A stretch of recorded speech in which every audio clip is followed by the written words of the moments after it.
Bismillahirrahmanirrahim. Assalamualaikum warahmatullahi wabarakatuh. Saya Ahmad Suhaib Afifi bin Ahmad Sabri, nombor matrik 060124. InsyaAllah saya akan menerangkan tentang as-sunnah indal muhaddithin, iaitu as-sunnah dari sudut pandangan muhaddithin.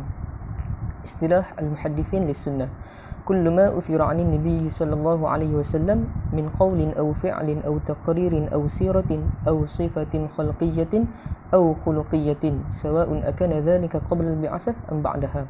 Ini adalah ta'rifan bagi al-muhaddithin mengenai as-sunnah, iaitu segala apa yang disandarkan kepada Nabi sallallahu alaihi wasallam, sama ada dari sudut lafaz, perbuatan, takrir, perjalanan Nabi sallallahu alaihi wasallam, sifat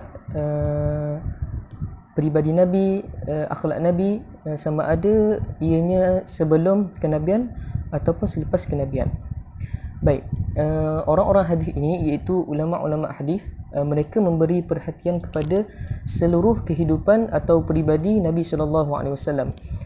Bermakna mereka tengok daripada pelbagai sudut diri dan juga kehidupan Nabi sallallahu alaihi wasallam. Muhaddisin ini mereka memindahkan atau dalam erti kata lain, mereka meriwayatkan semua sunnah Nabi sallallahu alaihi wasallam, sama ada berbentuk qaul iaitu percakapan, fi'il perbuatan, takrir pengakuan atau diamnya Nabi sallallahu alaihi wasallam, dan juga sifat baginda, sama ada sebelum risalah, yakni sebelum Nabi dilantik menjadi rasul atau sesudah Nabi dilantik menjadi rasul. Inilah fokus atau sudut pandangan orang-orang hadis, iaitu memberi fokus kepada seluruh aspek kehidupan Nabi bermula sejak Nabi lahir sehinggalah kewafatan baginda Nabi sallallahu alaihi wasallam. Sama ada sunnah itu boleh mensabitkan sesuatu hukum syarak ataupun tidak mensabitkan apa-apa hukum syarak. Contohnya berkenaan warna kulit Nabi sallallahu alaihi wasallam. Ini tidak mensabitkan apa-apa hukum syarak. Sebagai contoh, dalam proses kita untuk memilih seorang pemimpin, perlu atau tidak kita tengok sama ada calon pemimpin itu sama kulit dengan Nabi SAW, iaitu putih, atau sebaliknya kulitnya gelap. Jika berkulit gelap, adakah beliau tidak layak diangkat menjadi pemimpin? Maknanya tidak ada disabitkan dengan hukum syarak. Pada kacamata orang hadis, mereka mengambil semua perkara yang berkaitan dengan syakhsiah Nabi, batang tubuh Nabi sallallahu alaihi wasallam. Baginda sebagai seorang rasul yang amin, baginda seorang nabi yang mulia, seorang imam yang memimpin, sebagai contoh teladan, basyiran wa nadhira, seorang muballigh daripada Tuhannya, sebagaimana yang dipindahkan oleh muhaddithin daripada Nabi, apa yang berkaitan dengan nasab keturunan baginda sallallahu alaihi wasallam, sewaktu baginda masih bayi, zaman kanak-kanak baginda, waktu remaja baginda, dan juga waktu Nabi tua. Mereka mengumpulkan dan membukukan segala detail tentang kehidupan Nabi selepas kenabian, sama ada yang khusus maupun yang umum. Dan mereka meriwayatkan syama'il Nabi, iaitu cerita-cerita tentang Nabi dengan rapi, halus dan terperinci. Maknanya di sini adalah secara menyeluruhlah, yang mana tak pernah berlaku kepada nabi-nabi yang sebelumnya. Daripada inilah kita dapat fahami bahawa ta'rif al-muhaddithin ini terhadap sunnah itu adalah ta'rif yang sangat lengkap dan menyeluruh. Maknanya di sini tak terlepas walaupun sedikit apa-apa yang berkaitan dengan Nabi, kerana semuanya itu telah dikumpul, dibukukan dan sebagainya. Wallahu a'lam. Bismillahirrahmanirrahim. Assalamualaikum warahmatullahi wabarakatuh. Nama saya Muhammad Aufwa bin Rosli, nombor matrik 061576. InsyaAllah kita akan sambung pada bahagian as-sunnah indal usuliyin, iaitu as-sunnah pada kacamata usuliyin.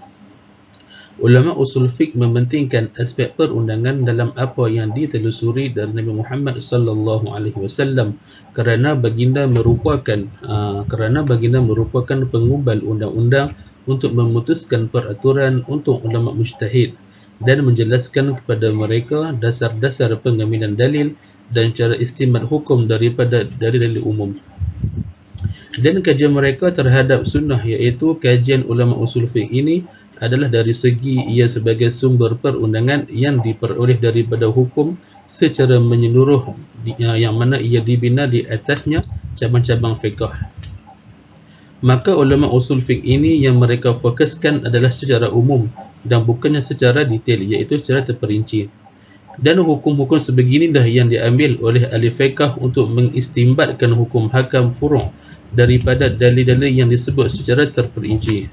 Maka ahli usul fiqh ini mereka hadkan hukum pada perkataan, perbuatan dan pengakuan. Dan dapat ditakdirkan di sini, sunnah itu adalah apa yang disandarkan kepada Nabi dari perkataan, perbuatan dan juga takrir, iaitu pengakuan.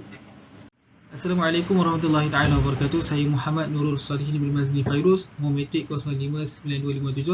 InsyaAllah pada hari ini saya akan menerangkan kepada anda semua berkenaan dengan sunnah, tetapi menurut kacamata ahli akidah. Jadi apa yang mereka terangkan berkenaan dengan sunnah?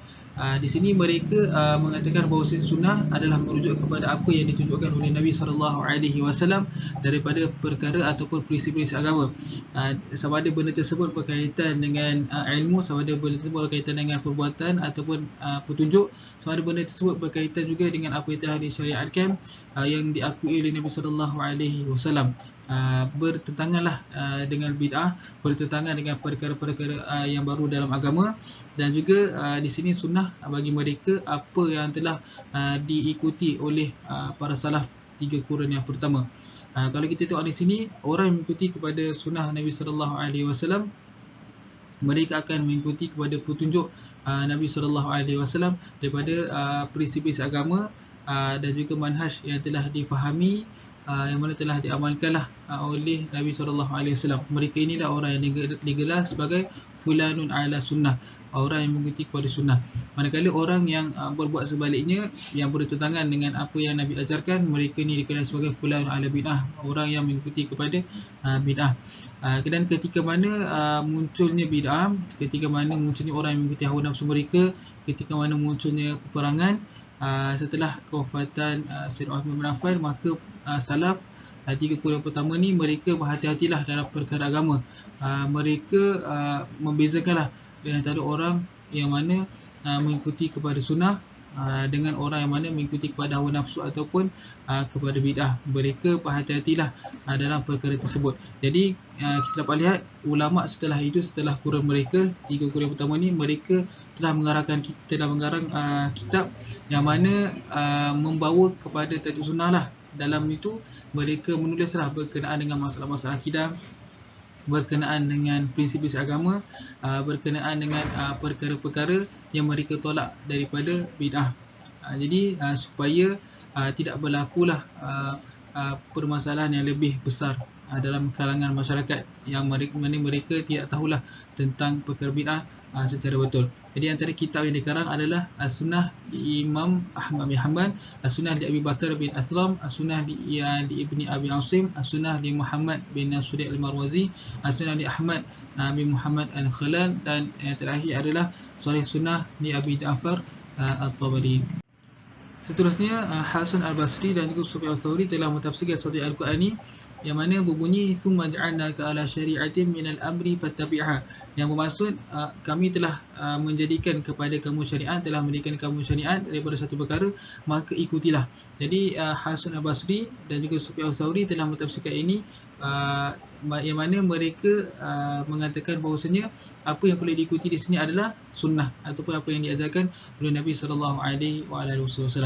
Okay, jadi kalau kita tengok di sini, sunnah inilah yang boleh kita fahami dalam topik ini, bahawasanya apa yang telah dibawakanlah oleh muhaddisin, istilah yang dibawakan oleh mereka, yang mana sunnah ni meliputilah kepada semua apa yang telah apa yang bersumberkan daripada Nabi SAW, sama ada perkara tersebut daripada perkataan, perbuatan, pengakuan ataupun sifat, sama ada sifat tersebut sifat khalqiyah, kejadian Nabi SAW, sifat peribadi Nabi SAW, ataupun apa yang berkaitan dengan Nabi SAW ketika mana sebelum dibangkitkan menjadi Nabi ataupun setelah itu, ataupun sama ada perkara tersebut telah ditetapkan di dalam agama, telah ditetapkan dalam syariat, ataupun sama ada belum ditetapkan lagi di dalam syariat. Jadi kita dapat sini bahawa sunnah ni apa yang berkaitanlah dengan Nabi SAW. Jadi mereka yang